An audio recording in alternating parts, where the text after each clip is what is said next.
Guys, something wrong in Madrid. Very traffic, and we don't know what to do. We don't know what to do. We're walking a lot. Mula Nuevos Ministerios.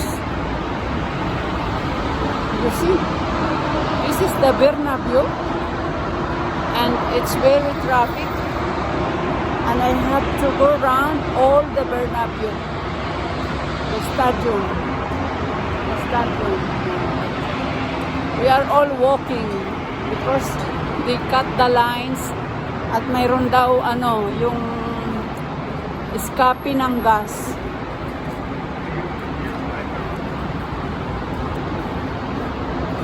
Dito pa kami makakakrosar. Ayan. Bago ako makapag-shopping, maiikot ko yung buong estadyo ng Bernabeu.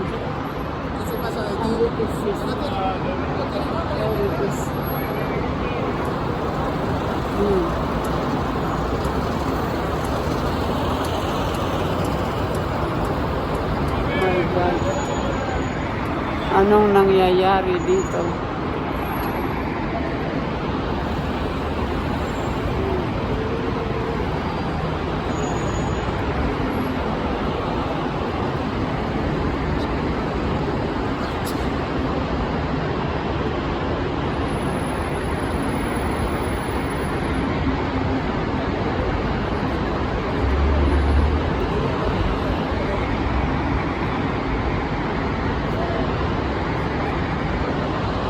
Wala, ayaw magpaano.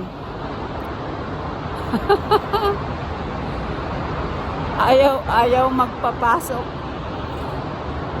It's chaos in Santiago Bernabeu. Saan ako makakapunta? The Mercadona, the supermarket, is doon sa likod nito. Tapos yung highway ng Castellana, they cut the lines, hindi makapasok ang mga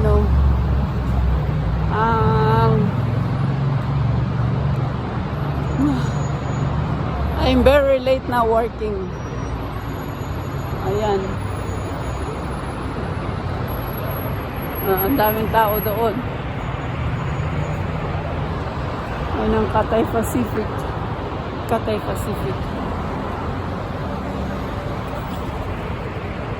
Tanong ako kung makapunta ako sa kabilang side.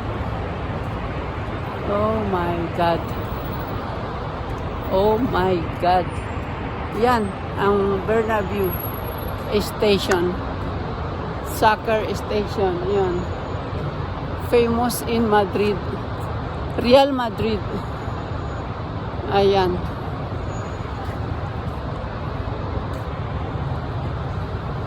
Okay, Biden, magtatanong ako kung paano ako makalusot sa kabilang wings, sa kabilang side dahil nandun ang Mercadona, andun din ang work ko. Bye-bye!